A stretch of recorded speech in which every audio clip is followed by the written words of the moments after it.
Hey gamers, Maniac here with GamingSess.net doing another Mind of Maniac. Welcome back to the Mind of Maniac series where Maniac talks about anything that is related to the video game industry that is not related to one particular gaming franchise. That's what we have podcasts for. This is an unscripted video where I talk about anything you guys want me to or whatever comes across my email inbox or Twitter feed. And today, I got a little bit of an interesting thing to talk about. Back in the early 2000s, I attended my freshman year of college at the University of California in Irvine. I did not enjoy my experience very much. That school had a lot of issues and I left after a year. But there was one class that I took at least. There was at least one class that I could hold up from that experience and say, this class was interesting, this class really excited me. Did it make up for the year that I had? Probably not, but it certainly made a difficult year a little bit brighter for at least a couple of weeks. It was a new media class, which was headed by a professor named Professor Rayford Gwynns. In this class, Professor Gwynns basically talked about advancements in any type of filmmaking technology or television technology over the past century, as well as new technology that might be on the cusp of bringing in new possibilities for future filmmaking. This was a media studies class. This wasn't a video game particular class. He had us read Neuromancer as part of the required reading. So as to get us into this mindset of what futuristic possibilities could be. One of the readings that he passed around, which was a required reading during class, was the Hacker Manifesto, which I thought was certainly unique. I've never been required to read the Hacker Manifesto in any other class that I've taken, and I was an English major. We got to see, he actually would hold these classes in an auditorium, a full-size auditorium with a giant projection screen behind him. He'd have to speak at a podium so we'd all be able to hear him. But the way he would do it was he would have a technician running his classroom in the back, in the projection room, and he would be standing up front lecturing. As he would lecture, if he needed to show a clip or anything like that, he was completely in sync with his projectionist, and he'd say, cue this up or cue that up. And so if we needed to see actual examples of what he was working on or what he was talking about, he would always have that ready for us. Like, for example, when he was talking about smell-o-vision one time.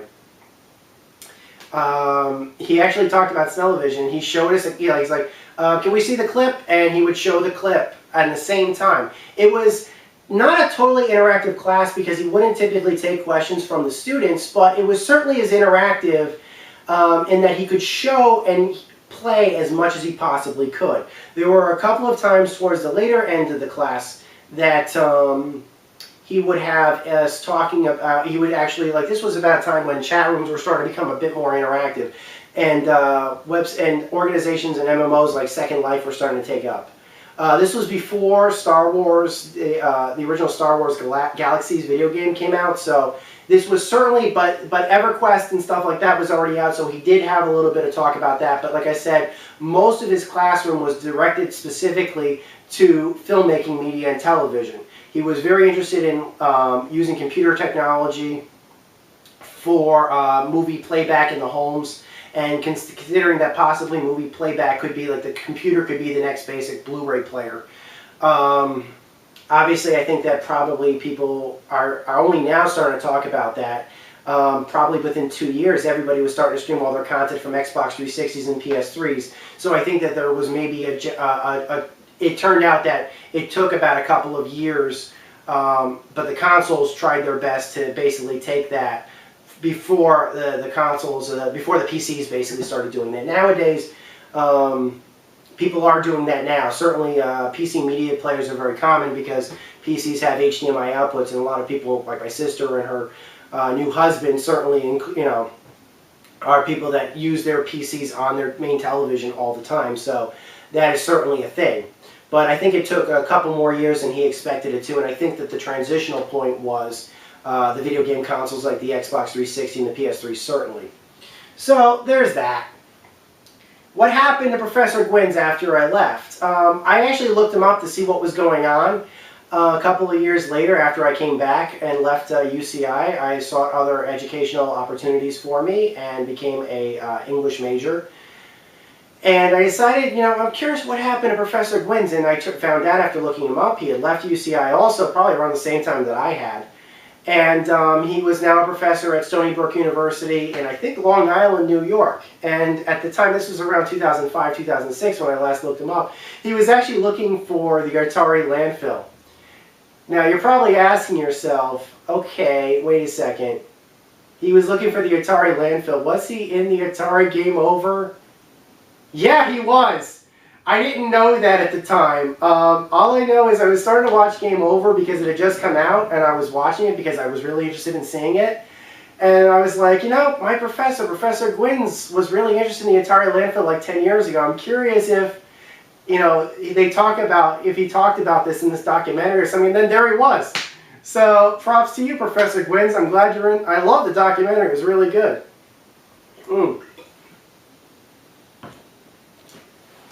In case you haven't noticed at this point, probably because you're probably looking at the topic above, the topic of this Mind of Maniac is education for video games. And I'm not talking about education and video games being polar opposites. I'm talking about using video games or talking about the history of video games for educational credit. I know that probably sounds crazy coming out of my mouth in the year 2015. Video games have only been around for the past 30 or so years.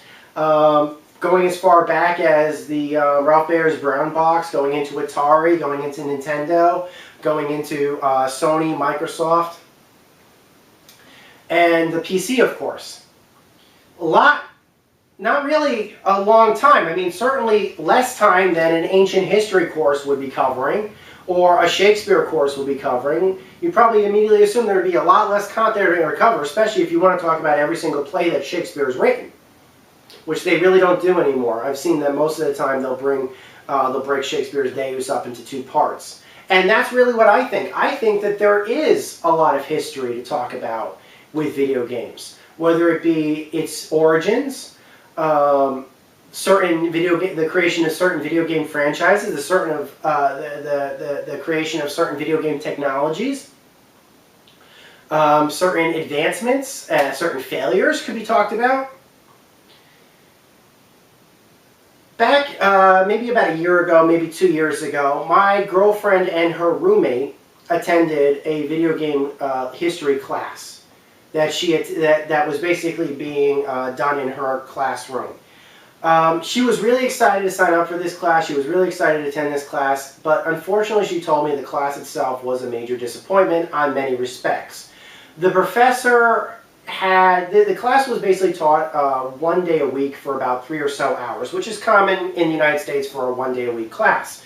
Usually we try to get about 3 hours total per week. That usually comes out to about either 50 minutes for 3 days, 50 minutes, or hour and a half for or an hour and a half class for like 2 days basically, or so that's usually how it comes out to. But I think it's tough to do a 3 hour 1 day a week class when you're talking about video games, not just because you have a lot to cover, but because there is the possibility of basically you have to set this stuff up. Professor Gwynns, when he did his lectures, he came prepared. He had his stuff, you know, when you sat in that classroom, he had no time to worry about setting up when he stepped into that classroom. His classroom was ready to go. He had all his stuff queued up. He had a guy, an assistant that was ready to go, that was ready to help him. He'd queue him up. He'd have the last stuff. He had this down to a science. He was professional. He was really good. From what my girlfriend told me about her experience, she told me, now this is probably a possibility with problems with administration, possibility with problems with scheduling, I don't know. Her professor had only 1 semester to go over all of this stuff. Didn't have the legal authority or the legal right to license out some of this stuff for demonstration purposes in a lot of cases, and had to waste a lot of time during classroom either standing up and lecturing, which is kind of dry when you're talking about an interactive medium, or wasting time having to set up for only a couple of minutes, basically, by the end of class for students to actually experience these games for themselves. All in all, it was kind of a disappointing experience for her. Now, I don't know what this professor's name was, and I really don't want to name names specifically about this kind of stuff because I really couldn't have attended these classes myself, so I really can't comment. I can comment on what my experiences were with Professor Gwyn's, and they were certainly positive. I think he did it right. And I think that if Professor Gwyn's chose, and for all I know, I haven't looked him up recently, if he chose to do a video game history class, I think he could do it. I think he, with that particular setup that he had for his new media class, I'd really like to see it. I really would have loved to have sat in on that type of class. But as far as I can know, and I've been involved in education for many years now, at least a decade, I don't know what really would go on here or what that experience would be like. But here are just my thoughts based upon what I've seen that works, what I've seen from other professors teaching other stuff, and what I know about the video game history. Certainly, I'd love to teach this kind of class. I really would. I think this would be a great experience for young people. I know that that probably sounds like, well, that's crazy. Why would you teach about this kind of thing? Nobody really wants to hear about the history of video games. You know what? That's what they said about the history of comic books. And then Michael Uslan went up, and he proved that wrong. Just as comic books, years and years and years ago, were snubbed by education as not something that could be taught as contemporary mythology or modern day experiences, nowadays we actually are considering that stuff modern pop culture at the very least, and contemporary mythology at its best. Certainly from a mythology and as valid as talking about other forms of media, which is fine. You can lump in comic books with other media. That's fine when you're talking about modern day. Just as you can talk about video games when you talk about modern media. I think video games should be part of that. But if you wanted to exclusively talk about video games, this is how I think you should talk about it. There's a lot to cover in the history of video games. And I truly believe this. It's so much that you should basically break it into 2 semesters. Have older history, like an original to, I would say the cutoff point would be about 1997 or so. I think that should be the cutoff point for video games. I think the history of video games should cut off at 1997, and then there should be a 1997 class up until present day. The original class should have a lot to talk about. They can talk about the origins of video games with Ralph Baer and the Brown Box.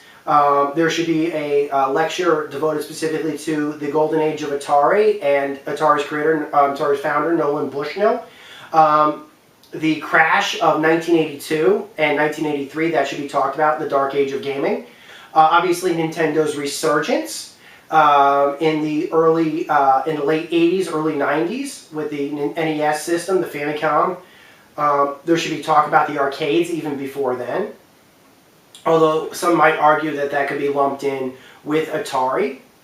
But that would basically be up to scheduling. You could talk about arcades at some point, you could lump that in with other sections, or you could talk about it separately. But arcades should certainly be talked about. I'd love to see somebody lecture a little bit or mention Dragon's Lair and Laserdisc technology and stuff like that, and different stuff, Atari stuff, the vector graphics, the 3D graphics, the Mortal Kombat, obviously, as part of a full-scale arcade lecture. But that's a bit of a gray area as to where you would place that, because there's so much to talk about with arcades. But I think that a full lecture specifically on arcades would work. Other stuff that could be talked about after the NES, obviously the rise of the RPG, obviously. The rise of PC gaming in the early 90s up until 97 with 3D graphics. Most people are going to be talking about, obviously, if you're going to be talking about the rise of PC gaming, probably going to start talking about written games, text-based games, moving on to simple games like Ultima, Wizardry, that sort of thing. Although a lot of that might be lumped in with an RPG discussion. Moving on to more modern games like Commander Keen, and then obviously ending with games like Quake, Doom, Wolfenstein. That would probably, I would say the cutoff point would probably be, for PC gaming, certainly would probably be Jedi Knight or something like that.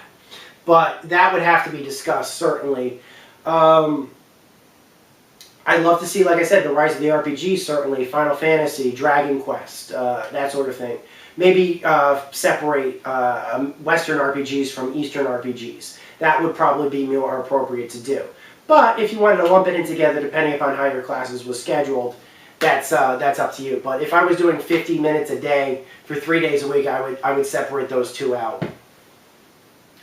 After 1997, well, obviously you've got to be talking about modern 3D gaming.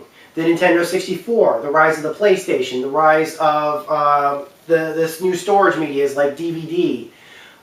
You would talk about CD medium in the previous one. Obviously, you would probably end it with the 1997 would probably end with the PlayStation and stuff like that. But for the future, for future consoles, you would obviously be talking about the rise and the creation of Microsoft's entries into console gaming.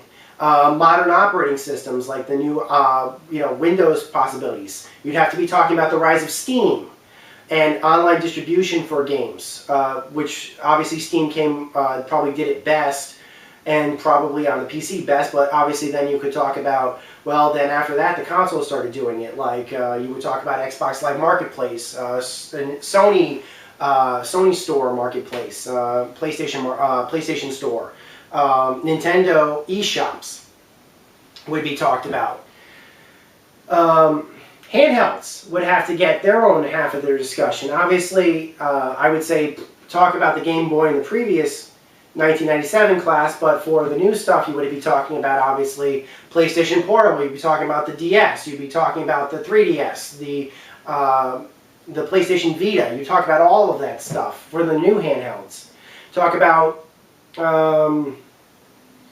the touch mobile gaming, for touch-based gaming. That would probably be towards the end. You would end it probably around the time of the rise of indie games and the rise of touch-based gaming for mobile, because we are having a bit of a resurgence here.